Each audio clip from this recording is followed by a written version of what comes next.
72주년 제헌절입니다. 이 땅 가운데 하나님의 공의와 정의가 물같이 흐르며 하나님을 경외하는 것이 물이 바다 덮음같이 마땅한 세상이 되길 기도하는 우리 모두가 되기를 소망합니다.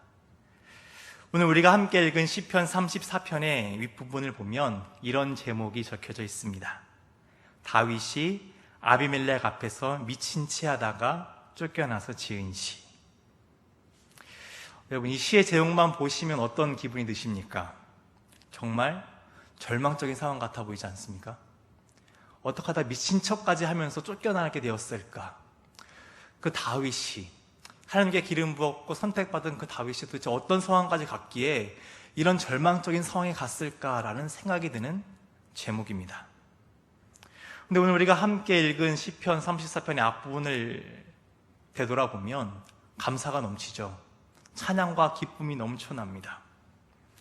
무엇인가 제목하고 내용이 어긋난 듯한 느낌이 듭니다. 어떻게 보면 가장 절망적일 수 있는 상황인데 무엇으로 다윗이 이렇게 기뻐하며 감사가 넘칠 수 있었을까요? 어떻게 하나님을 찬양하는 자리에 나아갈 수 있었을까요? 시편 34편의 배경이 되는 말씀은 사무엘상 21장 10절에서 22장 5절의 말씀에 나와 있습니다. 간략한 스토리는 다음과 같습니다. 사울에게 쫓겨난 다윗은 먼저 그 당시 종교적 중심지였던 놋땅을 향해 나아갑니다. 다윗에게 있어서 지금 가장 우선순위, 이 도망을 갈 때 가장 먼저 찾아야 했던 곳은 하나님이었던 것이죠. 사람이 무엇에 우선순위를 두고 살아가는지 가장 잘 알 수 있는 순간이 그 사람이 가장 어려움에 처했을 때라고 합니다. 가장 어려움에 처했을 때 가장 필요한 사람, 가장 필요한 방법을 먼저 구한다는 것이죠. 지금 다윗은 위기가 닥쳤을 때 세상 그 어떤 것보다 하나님께 먼저 나아갔습니다. 다윗에게 우선순위는 하나님이었죠. 현재 여러분 각자가 처한 어려운 상황들이 있을 것입니다. 제가 말로 표현할 수 못한 어려움들도 그 마음속에 담겨져 있겠죠. 가정의 어려움, 경제적인 어려움, 그런 수많은 어려움들이 우리 삶에 찾아옵니다. 계속해서 지금 코로나 사태가 완화되고 있지 않죠. 더 심각해지는 것만 같습니다. 그로 비롯한 사회적 경제적 혼란이 계속해서 우리의 삶을 어렵게 만드는 것이 지금 우리의 현실입니다. 여러분, 교회적으로도 참 어렵지 않습니까? 세상의 권력이 지금 교회를 위협하고 있습니다. 가장 만만한 게 교회라는 것이죠. 어떻게 해서든 비난의 대상을 교회로 돌려서 자신들의 숨통을 피우려고 합니다. 교회의 사역을 금지하며 통제하려는 이 어려움을 오늘 우리의 교회는 겪고 있죠. 이런 어려움 속에서 우리는 어떻게 반응해야 되겠습니까? 우리가 가장 먼저 구하고 찾아야 되는 자리가 어디이겠습니까? 바라기는 다윗과 같이 우리의 삶의 자리에 어려움이 찾아왔을 때 가장 먼저 하나님을 찾는 우리 모두가 되기를 소망합니다. 다윗은 그렇게 하나님을 먼저 찾았습니다. 그곳에서 하나님의 은혜를 입게 되죠. 그리고 옛날 다윗이 죽였던 골리앗의 칼까지 얻게 됩니다. 쉼과 먹을 것과 그리고 무장을 얻게 됩니다. 그런데 상황은 나아지지 않죠. 그 어디 안전한 장소가 없습니다. 그렇게 다윗은 쫓기다 쫓겨서 어디까지 가게 됩니까? 사울의 그 서슬퍼런 칼날을 피하고자 이스라엘 땅에서 나아가 블레셋 땅까지 나아갑니다. 그 어디 피할 장소가 이스라엘 땅 가운데 없었던 것이죠. 그러자 다윗의 마음속에 다른 마음이 찾아옵니다. 인간적인 마음이 찾아왔던 것이죠. 하나님을 찾아갔지만 도저히 상황이 바뀌지 않자 그나마 자신이 가장 잘할 수 있는 방법을 택한 것입니다. 바로 군사적인 행동입니다. 용병이 되겠다는 것이죠. 사람들이 다윗을 향해 이렇게 외치지 않았습니까? 사울이 죽인 자는 천천히요, 다윗은 만만히로다. 그렇게 자신의 능력을 발휘할 수 있는 곳에 찾아가 자신의 힘을 발휘하며 지금 이 어려움을 피하고자 합니다. 급한 마음에 용병이 되고자 하는 것이죠. 오늘 본문 말씀 2절을 보면 공고한 자라는 단어가 언급됩니다. 이 공고한 자는 히브리어로 올람이라는 단어인데요. 괴로워하는 자, 고민하는 자, 고통받는 자로 해석할 수 있습니다. 괴롭고 고민하고 고통받는 상황 가운데 지금 다윗이 처해 있다는 것이죠. 도저히 상황이 나아지지 않자 그렇게 하나님의 우선순위였던 하나님을 떠나서 세상적인 방법을 택했던 것입니다. 우리 또한 하나님이 가장 우선순위가 되어야 된다는 것을 잘 알고 있습니다. 괴롭고 고민이 되고 고통받는 상황을 마주하게 되면 우리는 가장 먼저 기도하는 자리를 찾아갑니다. 하나님께 나아가죠. 기도하며 부르짖습니다. 하나님, 나의 삶에 이런 어려움이 있습니다. 간구하며 나아갑니다. 그런데 말입니다. 기도의 응답이 즉각적이지 않다면 여러분 어떠합니까? 나는 지금 초조한데, 빨리 이 상황에서 벗어나고 싶은데 하나님의 응답은 묵묵부답입니다. 그래도 여전히 기도하죠. 아직은 하나님의 때가 아니구나. 내가 더 기도해야 되겠구나. 계속해서 기도의 자리로 나아갑니다. 그래도 하나님을 의지하려고 열심을 다합니다. 하지만 시간은 점점 흘러가지만 내 상황이 나아지지 않는다면, 여전히 어려움 가운데 있는다면 여러분 어떻게 하시겠습니까? 가장 쉬운 방법은 예전의 삶의 모습을 찾는 것이죠. 내가 익숙했던 방법, 내가 기존까지 어려움을 피할 수 있었던 그 내 삶의 노하우를 드러내기 시작합니다. 다윗처럼 익숙한 방법을 택하는 것이죠. 그래, 내가 하나님을 의지하고 하나님께 기도하지만 나의 삶의 방법 또한 함께 이 문제에 같이 함께 참여하면서 벗어나는 데 노력해보자. 그런 인간적인 마음이 우리 가운데 찾아온다는 것입니다. 그렇게 다윗은 다급한 마음에 하나님께 구하는 것을 잊습니다. 하나님의 뜻을 구하지 않죠. 얼마나 급했는지 블레셋을 찾아갑니다. 여러분 한번 생각해 보시기 바랍니다. 블레셋. 이 블레셋 사람들이 다윗을 어떻게 생각하고 있을까요? 블레셋에게 번번이 패배를 안겨주던 다윗입니다. 더군다나 지금 다윗은 골리앗의 칼까지 차고 있죠. 섣불지고 불로 뛰어드는 그 위험한 선택을 지금 다윗이 하고 있는 것입니다. 사울 왕을 피하고자 했지만 이스라엘의 대적을 향해 나아가는 이런 다윗의 모습, 어떻게 보면 참 안타까워 보입니다. 그리고 어리석게 보이기도 하죠. 오죽했으면, 상황이 도대체 어떻게 한 치 앞도 보이지 않았으면 블레셋을 향해 나아갔을까? 그런데 이 모습을 잘 들여다보면 우리들의 모습이 보인다는 것이죠. 우리들 또한 세상의 그 악을 알면서도, 세상의 그 나쁜 방법을 알면서도, 나쁘다는 것을 알면서도 세상을 향해 나아가는 그런 우리 연약함들이 있다는 것입니다. 정말 이제는 뭐라도 붙잡아야 하지 않을까라는 생각이 계속해서 우리 마음에 찾아오는 것이죠. 불안합니다. 두렵습니다. 그래서 다른 방법을 찾는 것이죠. 빌어먹던 놈이 천지개벽을 해도 남의 집 울타리를 엿본다는 그런 속담과 같이 우리의 오래된 그 옛사람의 습관을 찾아서라도 지금 이 고난과 어려움을 해결하고자 한다는 것입니다. 그렇게 어려움을 피하기 위해 세상적인 방법을 택했던 다윗. 그 다윗의 모습이 어떠했는지 성경은 이렇게 기록합니다. 사무엘상 21장 13절의 말씀입니다. 그들 앞에서 그의 행동을 변하여 미친 체하고 대문짝에 그적거리며 침을 수염에 흘리매. 여러분, 이 모습이 상상이 되십니까? 모습이 머릿속에 그려지십니까? 두려워서 미친 자의 흉내를 내고 있습니다. 당시 이 사회는 미친 사람을 죽이는 것을 터부시 여겼습니다. 그러니까 세상적인 표현으로 부정탄다는 것이죠. 그래서 미친 사람들을 죽이지 않습니다. 그냥 놔두는 것이죠. 그렇게 해서 블레셋 왕 아기스는 이렇게 이야기합니다. 아니, 지금 블레셋 땅에 미친 사람이 적어서 다윗을 데리고 왔느냐. 그 정도로 그 죽여야 할 원수인 다윗마저도 미쳤기 때문에 놓아줍니다. 다윗은 그렇게 지금 마주한 상황을 모면하고자 미친 척을 합니다. 과거 다윗의 모습이 어땠습니까? 그 흉흉했던 골리앗 앞에 다윗의 모습, 당당히 소리치며 하나님의 그 구원하심을 선포하며 나아갔던 다윗, 그렇게 하나님의 도우심을 간구하며 돌팔매질을 향해 나아갔던 그 당당했던 다윗의 모습은 어느새 사라지고 없습니다. 미친 척하며 침 흘리는 그런 안쓰러운 다윗의 모습만 남았습니다. 밑바닥까지 내려왔는 줄 알았는데 더 밑바닥이 있다는 것이죠.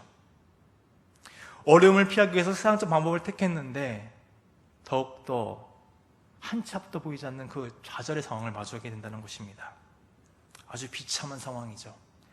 최악 중에 최악을 마주한 다윗은 그렇게 다시 광야로 나아갑니다. 아골람굴로 피신을 하죠. 그런 다윗의 주변에 사람들이 모여듭니다. 어떤 사람들이 모여들까요? 사무엘상 22장 2절의 말씀입니다. 환난당한 모든 자와 빚진 모든 자와 마음이 원통한 자가 다 그에게로 모였고 그는 그들의 우두머리가 되었는데 그와 함께한 자가 400명가량이었더라. 용사들이 모이고 자신을 도와줄 사람들이 400명 모여도 부족한 상황인데 똑같이 공고한 사람들이 모입니다. 환난당한 자, 빚진 자, 마음에 원통한 자들이 모이죠. 지질이 궁상들만 모인 상황입니다. 어떻게 보면 좌절과 비통이 이들의 입술에서 계속 고백되어야 되는 그 최악의 상황 속인데 오늘 말씀은 그렇지 않다고 기록하고 있습니다. 아니 오히려 찬양 소리가 들려오죠. 오늘 본문 2절과 3절의 말씀입니다. 내 영혼이 여호와를 자랑하리니 공고한 자들이 이를 듣고 기뻐하리로다. 나와 함께 여호와를 강대하시다 하며 함께 그의 이름을 높이세. 다윗의 찬양 소리로 인해 그들 모두가 하나님 안에서 기쁨을 누리고 있다고 말씀은 기록합니다. 함께 하나님의 이름을 높이며 찬양하는 자리에 나아갔습니다. 다윗은 어떻게 그렇게 최악의 상황을 마주했는데, 그리고 함께 모인 사람들도 그 상황을 도와줄 사람들이 아닌 정말 최악의 사람들만 모였는데 어떻게 하나님을 찬양하며 같은 처지에 있는 사람들로 하여금 기쁨과 찬양의 자리로 나가게 할 수 있었던 것일까요? 그 답이 오늘 본문의 뒷부분인 시편 34편 10절에 담겨져 있습니다. 젊은 사자는 궁핍하여 줄일지라도 여호와를 찾는 자는 모든 좋은 것에 부족함이 없으리로다. 아멘. 기존에 자신은 젊은 사자와 같았다는 것이죠. 자신의 힘과 능력을 의지했던 사람이라는 것입니다. 여러분, 젊은 사자면 무엇이 떠오르십니까? 강한 힘이 떠오르실 것입니다. 자기 자신의 능력과 힘을 발휘해서 모든 것을 타파할 수 있는 그런 강한 수컷, 강한 사자가 떠오르겠죠. 어려운 상황 속에서 하나님을 의지하기보다는 자신의 힘과 능력을 앞세우며 그 모든 어려움을 피하고자 했던 다윗의 모습이 젊은 사자로 그려집니다. 그런데 그렇게 자신의 힘과 능력을 의지했을 때 어떻게 되었습니까? 궁핍과 줄이는 상황을 마주하게 됩니다. 그렇게 최악의 상황까지 내려가자 하나님의 말씀이, 하나님의 선하심이 다시금 깨닫게 되는 놀라운 은혜의 자리에 나가게 됩니다. 그 은혜가 다윗에게 주어졌죠. 자신의 삶 속에 함께 하신 하나님을 떠올리니 자신의 삶에 부족함이 없었다는 것을 깨닫게 됩니다. 하나님을 찾고 하나님을 의지하였을 때 다윗은 하나님의 때에 하나님의 가장 선하신 방법으로 인도하시는 그 복을 누렸습니다. 그런 옛날 자신의 모습이 떠올렸던 거죠. 지금 자신이 처한 상황 속에서 의지해야 할 것은 자신의 힘과 능력이 아닌 오직 한 분, 하나님임을 다시 깨닫는 은혜가 다윗에게 주어졌다는 것입니다. 그래서 다윗은 하나님께 부르짖습니다. 본문 4절과 6절의 말씀입니다. 내가 여호와께 간구하매 내게 응답하시고 내 모든 두려움에서 나를 건지셨도다. 이 공고한 자가 부르짖음에 여호와께서 들으시고 그의 모든 환난에서 구원하셨도다. 아멘.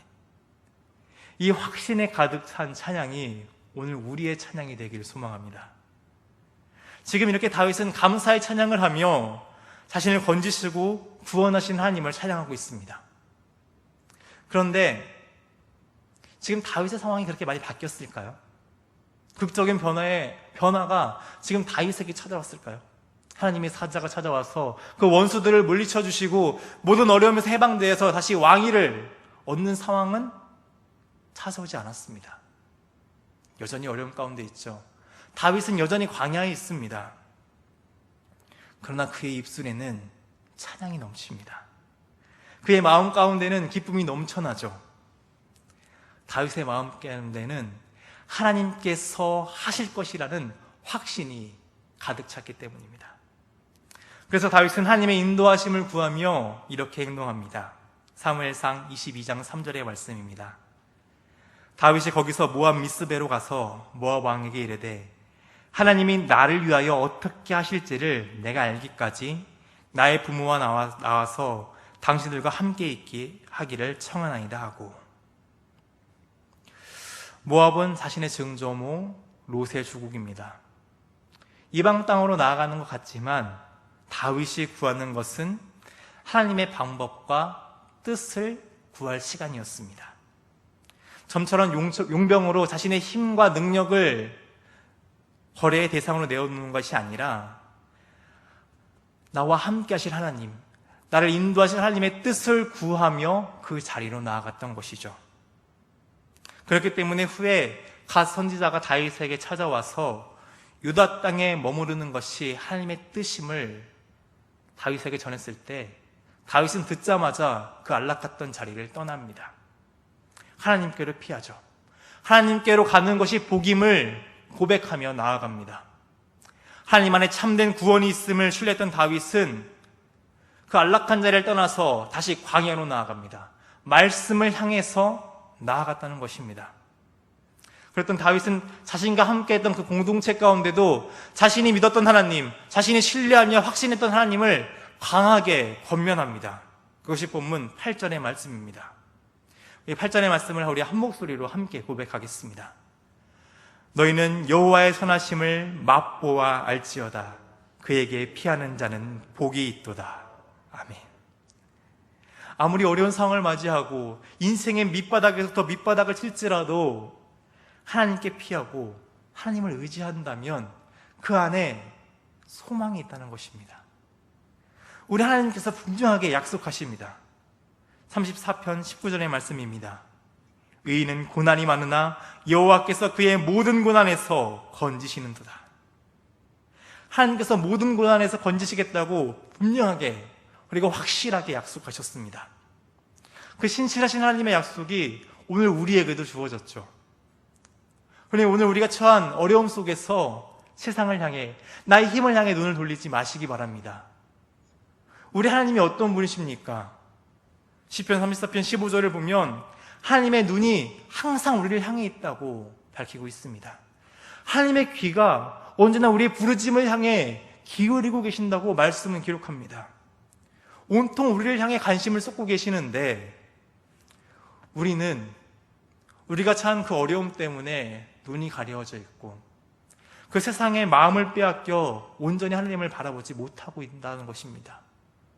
다윗은 그것을 깨닫고 돌이켰습니다. 여전히 우리가 처한 상황 그대로일 수 있죠. 전혀 나아지지 않고 오히려 더욱 악한 일로를 걷게 될 수도 있습니다. 성경이 말하지 않았습니까? 의인은 고난이 많다고 말입니다. 심지어 베드로전서를 보면 세상은 우리의 선한 행실을 보고도 악행을 한다고 하며 어리석고 무식한 말로 우리를 비방한다고 합니다. 지금 우리가 처한 상황이 마치 딱 그 말씀과 같죠. 다윗을 보시기 바랍니다. 그가 무엇을 잘못했기에 사울에게 쫓겨갔습니까? 그리고 광야에 쫓기고 미친 척을 하며 생명의 위협을 받고 있습니까? 그가 그렇게 잘못했습니까? 아니죠. 그러나 그런 고난과 위기의 상황일지라도 하나님께서 우리의 삶에 가까이 찾아오셔서 임재하신다고 말씀하십니다. 간섭하시고 구원의 손길을 베푸신다고 약속하십니다. 우리가 하나님께 피할 때 그 복을 누리게 될 것이라고 오늘 우리에게 약속하십니다. 시편 34편 18절의 말씀입니다. 여호와는 마음이 상한 자를 가까이 하시고 충심으로 통회하는 자를 구원하시는도다. 마음이 상해하고 그렇게 고통받는 경우를 당할지라도 하나님의 도우심을 경험할 거라고 오늘 말씀은 우리에게 신뢰할 수 있는 약속을 허락합니다. 하나님의 지키심과 돌보심은 언제나 하나님을 찾는 하나님의 자녀들을 향해 있다고 기록하고 있죠. 하나님을 찾고 하나님을 의지할 때 우리는 고난 중에 있을지라도 기뻐할 수 있습니다. 어려움에 처했지만 우리 마음 가운데는 평안이 넘칩니다. 하나님께서 그렇게 하실 것이기 때문입니다. 다윗과 함께한 400여 명의 사람들, 상황은 여전히 나아지지 않았지만 그들의 마음 가운데는 이 기쁨이 있었습니다. 이 평안을 누리며 그들은 하나님을 신뢰했습니다. 그들은 온전히 하나님을 의지하며 신뢰하는 자리로 나아갔습니다. 그럴 때 그들은 그들의 삶에 역사하시며 구원하시는 하나님의 능력을 온전히 누리는 하나님의 백성들로 살게 되었죠. 지금 여러분들 각자가 처한 어려운 상황들, 그리고 우리 공동체가 처한 고난의 문제들, 특별히 정의와 공의가 굽어진 이 혼탁한 세상 속에서 위협받고 있는 이 교회의 문제들, 미친 채 하며 쫓겨나야 했던 그 다윗과 같은 절망적인 상황들이 우리 가운데 있을지라도 여러분, 낙심치 말기 바랍니다. 아니, 오히려 더욱 담대해지시기 바랍니다. 우리 하나님께서 오늘 우리와 가까이 하시며 우리를 구원하시겠다고 분명하게 약속하셨습니다. 오늘 우리가 처한 어려움이 있다면 다윗과 같이 하나님께 쏟아놓으며 나아가시기 바랍니다. 공고한 자의 부르짖음을 외면치 않으시고 귀 기울이시는 하나님께 다 고백하는 우리 모두가 됩시다. 하나님께서 오늘 이 자리에, 그리고 오늘 우리의 마음에 임재하실 것입니다. 하나님의 선하심을 맛보아 알게 하실 것입니다. 비록 더디게 느껴질지라도 지체되지 않고 반드시 응답하실 그 하나님의 약속을 신뢰하며 확신의 자리로 나아가는 우리 모두가 되기를 소망합니다. 젊은 사자와 같이 세상의 방법을 구하며 그 스스로의 어려움을 타개하고자 하는 어리석음의 자리, 그 궁핍의 자리로 나아가는 옛사람의 모습을 다 벗어버리는 우리 모두가 되기를 바랍니다. 그렇게 하나님을 경외하며 하나님의 뜻을 쫓음으로 오직 하나님의 그 구원의 역사로 말미암아 평안과 기쁨을 누리는 우리 모두가 되기를 주님의 이름으로 축원합니다. 기도하겠습니다. 선하신 하나님 아버지, 우리를 건지시고 구원하시는 하나님 아버지의 사랑에 감사를 드립니다. 선하신 하나님께 피하고 신실하신 하나님의 그 능력을 의지할 때 우리는 참된 기쁨과 평안을 누릴 수 있습니다. 그러나 우리의 옛사람이 젊은 사자와 같이 드러나 세상의 방법을 구하며 우리의 힘과 능력으로 고난을 이겨내려고 합니다. 문제 앞에 더욱 좌절하며 고난의 자리에 스스로 나아가는 우리의 연약함을 아시오니 자비를 베풀어 주옵소서. 상한 마음으로 통회하는 심령으로 하나님께 우리의 모든 고난을 올려드립니다. 공고한 자의 부르짖음에 응답하시고 구원을 베푸시는 하나님께 온전히 나아가는 믿음을 오늘 우리 가운데 허락하여 주옵소서. 그래서 다윗과 같이 고난 중에 있을지라도 하나님의 구원을 믿으며 소망을 품는 믿음의 사람들로 서게 하여 주옵소서. 오늘도 우리의 삶에 임재하셔서 평화와 기쁨을 허락하시는 사랑이 많으신 우리 주님 예수님의 이름으로 기도드립니다. 아멘.